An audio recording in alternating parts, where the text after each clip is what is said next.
Hare Hare Hare Rama Hare Rama Rama Rama Hare Hare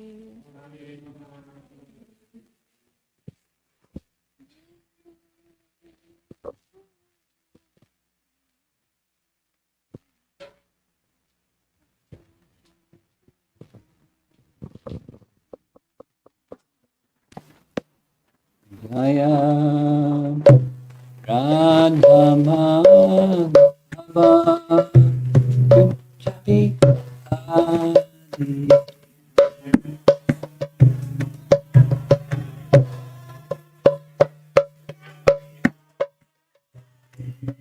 Jaya Radha Madhava Kunjabi Adi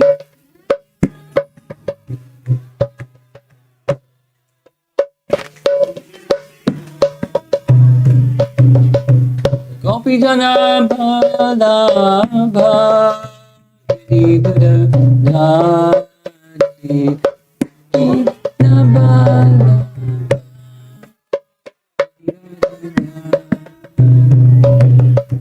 Gopi Jana Bala Bhakti Dadi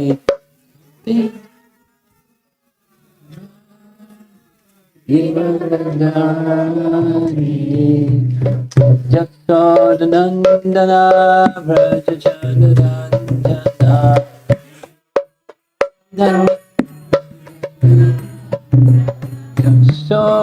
Jasodanandana Vrajachanandana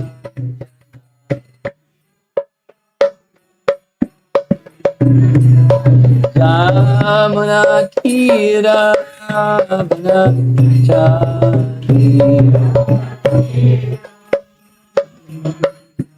Jamana Tira Vanachari Jaya Radha Madhava Yavi Hari Jaya Radha Jaya Madhava Yavi Hari Jaya Radha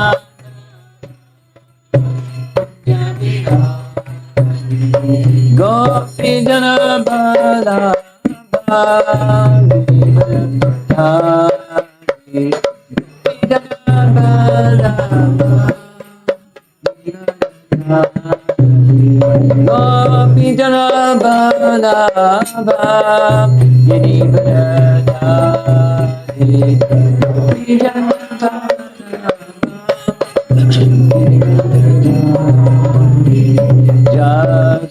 Jasodanandana Vrajachanandana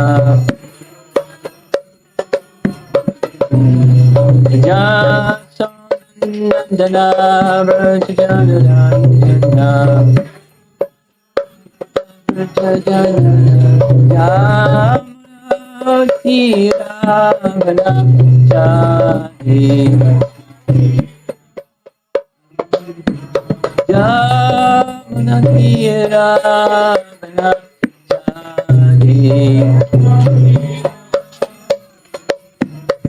Jaya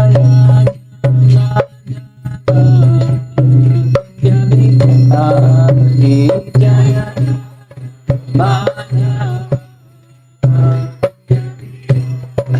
Jaya Radha Madhava Hari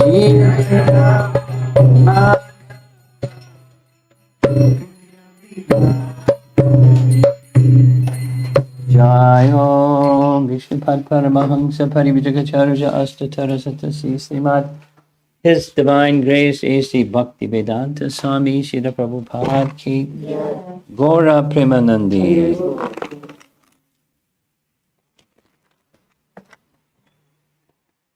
There's a little bit of a ring in the sound.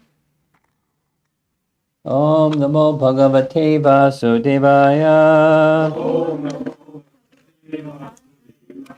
Om Namo Bhagavate Vasudevaya.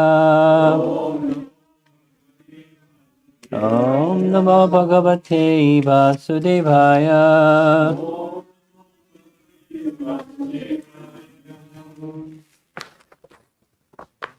We're getting close to completing the second section, or Madhya Kanda, of Chaitanya Bhagavata. And this evening we're going to hear about Murari Gupta. Who's Murari Gupta? Murari Gupta, in Chaitanya Mahaprabhu's Leela, is about the same age, a little older. He's a Brahmana. By profession, he's a physician, Vaidya. And he's very devoted to Lord Ramachandra. And in Chaitanya Charitamrita, it describes he went one day to pay his respects to Lord Chaitanya and Lord Nithyananda. And he paid his obeisances before Lord Chaitanya, and he admonished him, how come you've not paid obeisances first to Lord Nithyananda? And he came back the next day and paid obeisances first to Lord Nithyananda and said, why did you pay obeisances first to Lord Nithyananda? And then he gave a transcendental answer, why? Because through him we can approach you. And he said, yes, very good. So then, in that first visit, he wanted Murari Gupta to worship Krishna. So Murari Gupta went back, and Murari Gupta couldn't give up the worship of Lord Ram, so he couldn't sleep because Lord Chaitanya gave him an instruction to worship Krishna, and he couldn't give up worshiping Ram. He couldn't sleep. Came back the next day a wreck. I can't. I'm sold out to Lord Ramachandra. What should I do? Lord Chaitanya embraced him and said, I just was testing. You're such a wonderful devotee of Lord Ramachandra. And the understanding is, in different pastimes, in the earlier sections of this Madhya Kanda,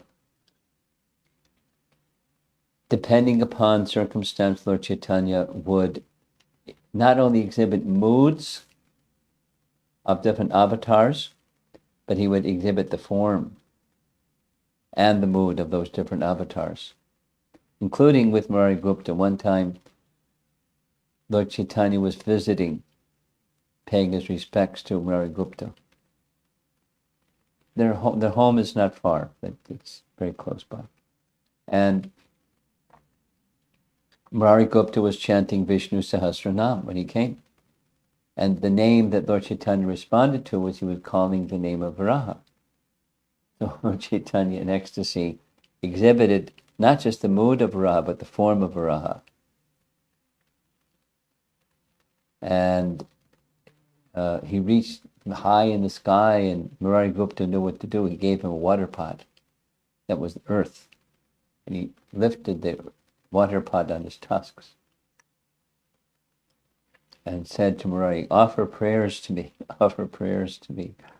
So Murari Gupta offered spontaneous prayers. I mean, pastimes with these devotees is not within the frame of our ordinary experience, or I mean like a really nice mode of goodness expression of some nice exchange between two wonderful friends. It's on another platform of spontaneous exhibition of love. So let's hear about Vrindavan Das Thakur's description of the glories of Murari Gupta, chapter 20.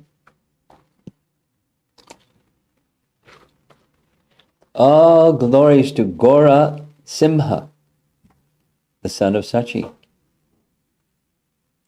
All glories to your lotus feet, which take away all miseries.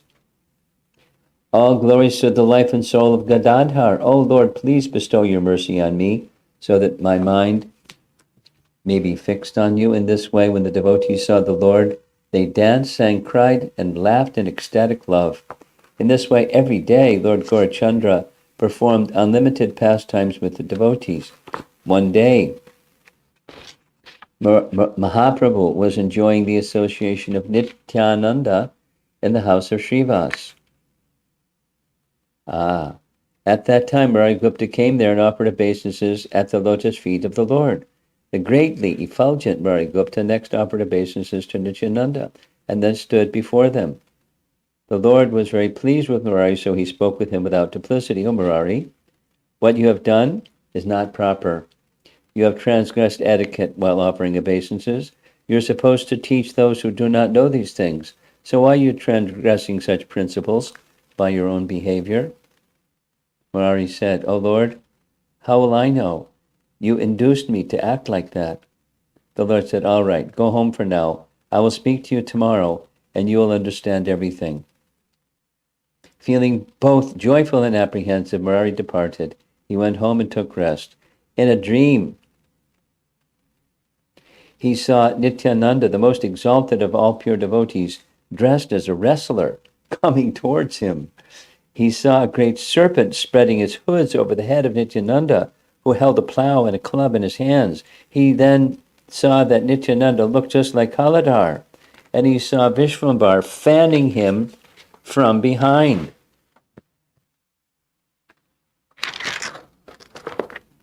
The Lord smiled and spoke to him in the dream. Have you now understood, Murari? You should consider me junior. The two lords smiled as they looked at Murari in the dream. After instructing Murari, the two brothers disappeared. On awakening, Murari began to cry. He sighed deeply again and again and called out, Nithyananda! Murari Gupta's most chaste wife became frightened and called out, Krishna, Krishna, Krishna. Realizing that Nithyananda was the elder brother, Murari joyfully went to see the Lord. The lotus-eyed Mahaprabhu was sitting with the brightly smiling Nithyananda at his side. Murari first offered obeisances at the lotus feet of Nithyananda, and then offered obeisances at the lotus feet of Vishwambar. Vishwambar smiled and said, Why did you do this, Murari? Murari replied, O Lord, I have been acting according to your instruction. Same answer as the previous day. As a blade of dry grass is blown in the wind, all living entities act on the strength of your potencies. The Lord said, O Murari, you are very dear to me. Therefore, I have informed you of this confidential truth. The Lord then described his glories to Murari, and as the Lord's beloved associate Gadadhar offered the Lord betel nuts from his left. Thereafter, the Lord said, O Murari, you are the best of my servants. Saying this, the Lord gave Murari his chewed betel remnants. Murari respectfully accepted those remnants in his two hands. After honoring those remnants, Murari became intoxicated with ecstasy. The Lord said, O Murari, quickly go and wash your hands. Yet Murari simply wiped his hands at his head. The Lord said, Your caste is ruined. You have become contaminated by touching my remnants. As the Lord spoke, he became absorbed in the mood of the Supreme Controller. Grinding his teeth, he spoke with great resolve. A sannyasi named Prakashananda lives in Kashi. That fellow enjoys cutting me to pieces.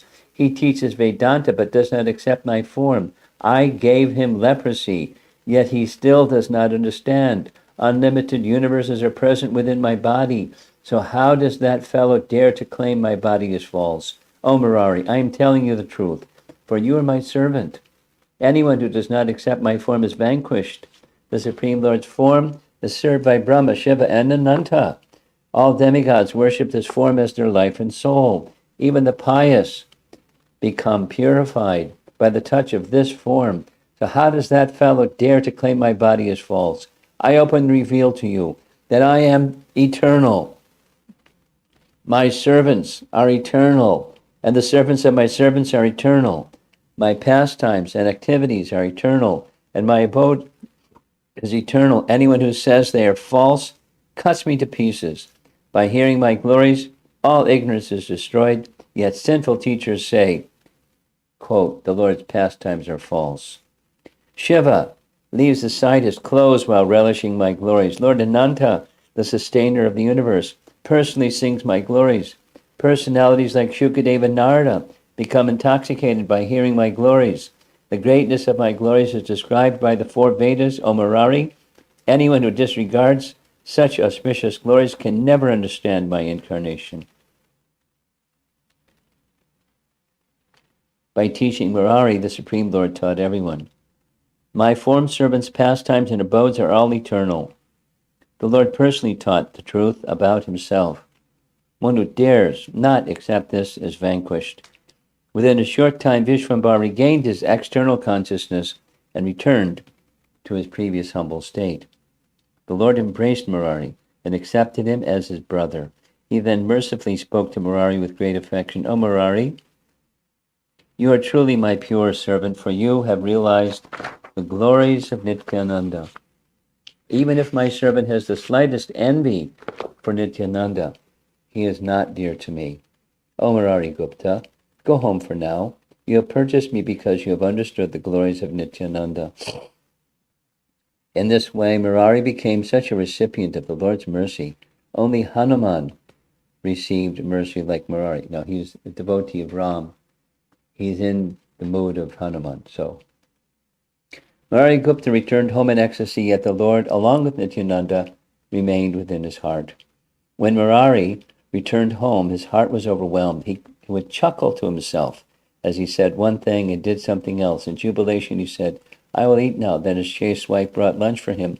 Being overwhelmed with love for Lord Chaitanya, Murari Gupta threw handfuls of rice on the floor while calling out, eat, eat. As he threw rice mixed with ghee on the floor, he repeatedly explained, eat, Krishna, eat. On seeing Murari's behavior, his chaste wife laughed. She repeatedly brought more rice and placed it on his plate.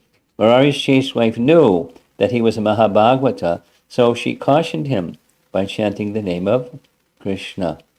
Whatever Murari offered, the Lord ate. The Lord never disregarded Murari's request. Whatever rice Murari offered, the Lord ate. Early the next morning, the Lord went to Murari Gupta's house to meet him. Mahaprabhu arrived as Murari Gupta was sitting there, enjoying the ecstasy of Krishna's names. Upon seeing the Lord, Murari offered his obeisances. Murari then respectfully offered the Lord a place to sit, and the son of Jagannath Mishra sat down. Murari Gupta asked, O Lord, what brings you here? The Lord replied, I came for treatment, because he's a doctor. Murari Gupta then said, what's the cause of your indigestion? What food should you eat yesterday?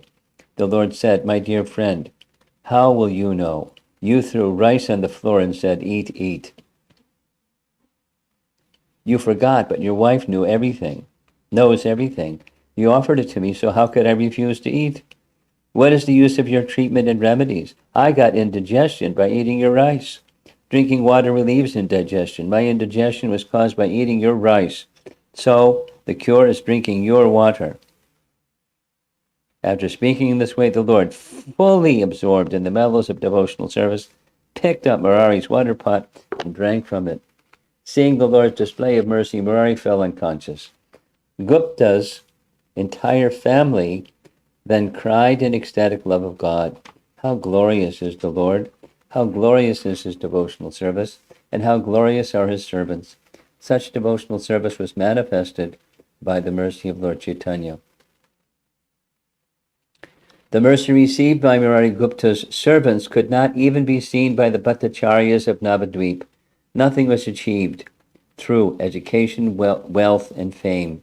The fruits of devotional service are achieved by the mercy of the Vaishnavas. Whoever the servants and maidservants of the Vaishnavas may be, the Vedas declare they are the best of all.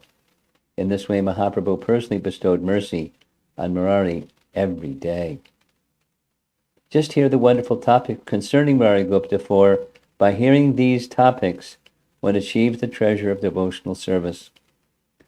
One day, in the house of Srivas, Mahaprabhu roared loudly and assumed his four-armed form.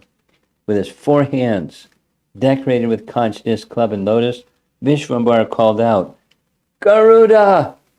Garuda! At that time, Murari Gupta entered Srivasa's house, fully absorbed in bliss and roaring loudly, fully absorbed in the mood of Vinata's son. Murari Gupta said, I am that great devotee, Garuda. As Vishwambara called for Garuda, Murari Gupta replied, Here I am, O Lord, your servant. The Lord said, My dear friend, you are my carrier. Murari Gupta replied, Yes, yes. Murari Gupta continued, Perhaps you forgot that I carried you and the Parijata tree from heaven. Perhaps you forgot that I carried you to Banapura, where I tore Kartikeya's peacock to pieces. Oh, Lord, climb on my back and tell me to which universe I should take you. The son of Jagannath Mishra then climbed on the back of Murari, and the entire house of Srivas was filled with the vibration of Jaya, Jaya. Taking the Lord of Lakshmi on his back, Murari Gupta ran around in the courtyard. The chaste wives made auspicious sounds, and all the devotees cried in great ecstatic love. Someone said, Jaya, Jaya, and someone chanted Hari. Someone else exclaimed, May I never forget this form of the Lord. Someone slapped his arms and thighs in jubilation, and someone smiled as he declared, How glorious is the Lord. Someone raised his arms and loudly exclaimed, All glories to Vishwambara, who is carried by Murari.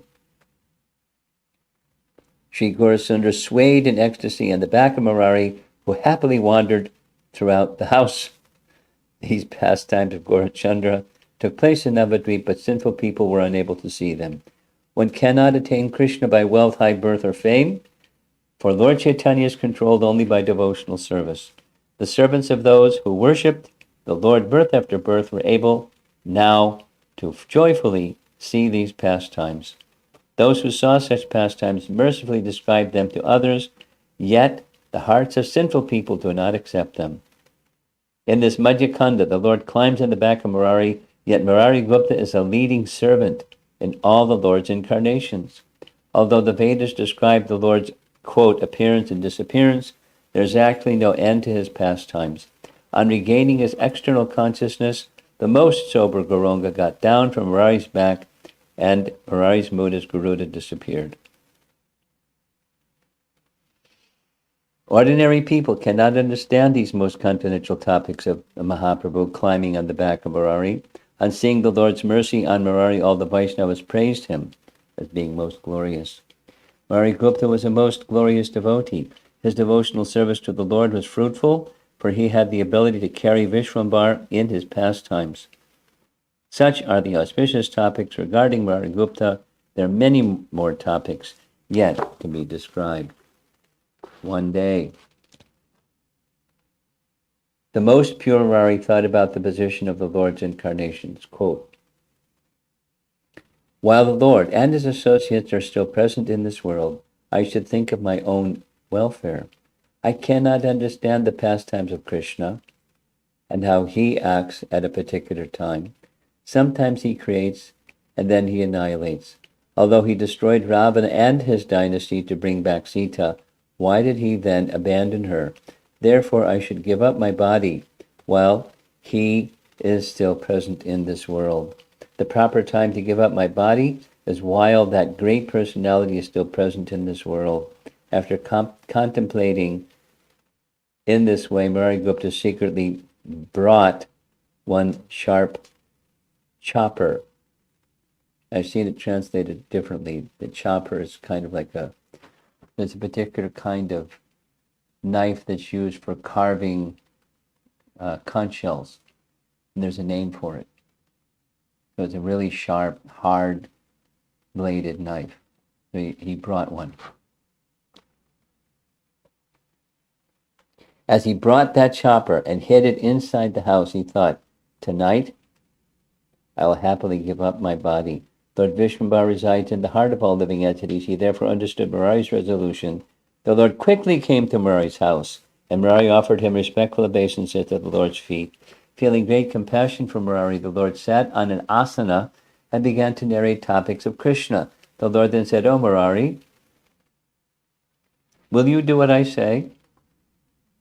Murari replied, "O Lord, this body belongs to you." The Lord asked, "Is that a fact?" Murari replied, "Yes." The Lord then whispered in his ear, "Give me that chopper. You have kept a chopper inside the house with which you plan to kill yourself. Give it to me." In great lamentation, Murari exclaimed, "Alas, alas, someone has told you a lie." The Lord said, "Murari, you are certainly naive. Are you saying that I will know something only if someone tells me? I know who made that chopper and where you have it hidden. The Lord is the omniscient supersoul in the hearts of all, and he knows everything. He went inside the house and brought out the chopper." The Lord said, "O Murari, this is how you behave? For what fault of mine do you want to leave me? If you leave, with whom will I enjoy pastimes? Who has given you such ideas? O Murari, give me your word that you will never think such things again." Lord Vishwambar then embraced Murari and placed his hand on Murari's head. "You will eat my head, Gupta. You will eat my head if you ever desire to give up your body again." Murari immediately fell to the ground and washed the Lord's lotus feet with his tears of love. The pious Murari cried as he held the lotus feet of the Lord, and Sri Sachinandana cried as he picked Murari up and embraced him. The mercy that the Lord bestowed on Murari Gupta is desired by Lakshmi, Brahma, Ananta, and Shankara. These demigods are not separate from Lord Chaitanya. The Vedas declare that they are not different from Krishna, that Lord Gaurachandra sustains the universe in his form as Shesha, and the same Lord creates in his four-headed Brahma. In the form of the three-eyed Shiva, Gaurachandra annihilates. He personally offers prayers to himself. All these demigods are not different or separate from Lord Chaitanya, for they all serve his lotus feet. If even a bird chants Lord Chaitanya's name, it will certainly attain Lord Chaitanya's abode. Even though one may be a sannyasi, if he does not accept Sri Gaurachandra, then that crooked person remains blind, birth after birth. Such a blasphemous miscreant sannyasi is no better than the thief in the dress of a renunciate. There is no difference between the blasphemous sannyasi and the thief. Yet, of the two, the blasphemer is worse. The Vedas refer to the blasphemer as malicious. Quote, "A fallen person is superior to a sinful hypocrite because he goes to hell alone, whereas the hypocrite takes others to hell with him. Plunderers steal people's wealth in solitary places by threatening them with weapons, whereas hypocrites steal people's wealth by bewildering them with heart-piercing words. Shudras will dress as ascetics and accept charity for their livelihood.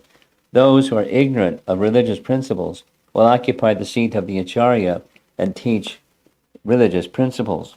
People go to see ascetics in good faith, but when they hear them blaspheme saintly persons, they're ruined. By hearing blasphemy of saintly persons, one's piety is exhausted. The Vedas declare that such people live in hellish conditions, birth after birth. Thieves suffer for only one lifetime, but blasphemers suffer continuously, life after life. Therefore, of the two, the blasphemous sannyasi is unlimitedly more sinful than the thief. From Brahma down to the lowest living entity, all are manifestations of Krishna's energy. Therefore, the scriptures declare that blasphemy makes Krishna angry. Krishna will certainly deliver anyone who chants his names without offense or blasphemy. If, even after studying the four Vedas, one indulges in blasphemy, he suffers birth after birth in the hell known as Kumbhipaka. Even after studying Srimad Bhagavatam, one's intelligence may be ruined. For anyone who blasphemes, Nithyananda is certainly vanquished. Gaurachandra manifested his pastimes in this abode of Navadvip, yet blasphemers do not accept such eternal pastimes. May I achieve the association of those who those whose desires and activities are dedicated to the lotus feet of Lord Chaitanya. May I never see the face of a sinner who is devoid of piety and devotion to Lord Chaitanya, even if he is endowed with the 8 mystic perfections. After solacing Murari Gupta, the Lord happily returned to his house. Such are the glories of Murari Gupta. What more can I say? His glories are already known. I have heard something of the Vaishnava's glories and characteristics from the mouth of Nithyananda Prabhu. May Nithyananda be my master birth after birth. By his mercy I have become attracted to Lord Chaitanya. All glories to the son of Jagannath Mishra. May your Nithyananda be my life and wealth. Vishvambar is the life and soul of my beloved Lord. I firmly maintain this conviction within my heart. Accepting Sri Krishna Chaitanya and Nithyananda Prabhu as my life and soul, I, Vrindavan Das, sing the glories of their lotus feet. Om Tat Sat.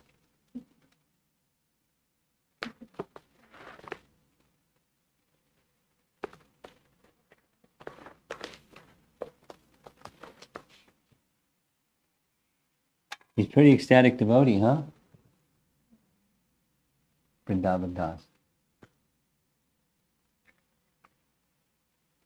He's on another platform of devotion.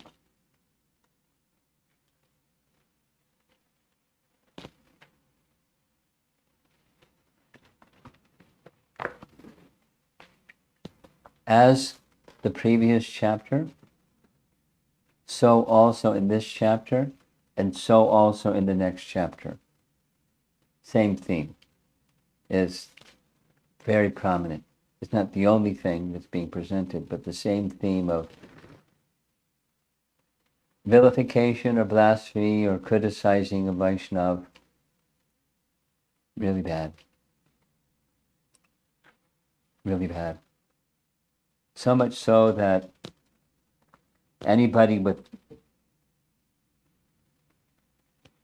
here's a little bit, will be very concerned, frightened, cautious, or something like that about such things.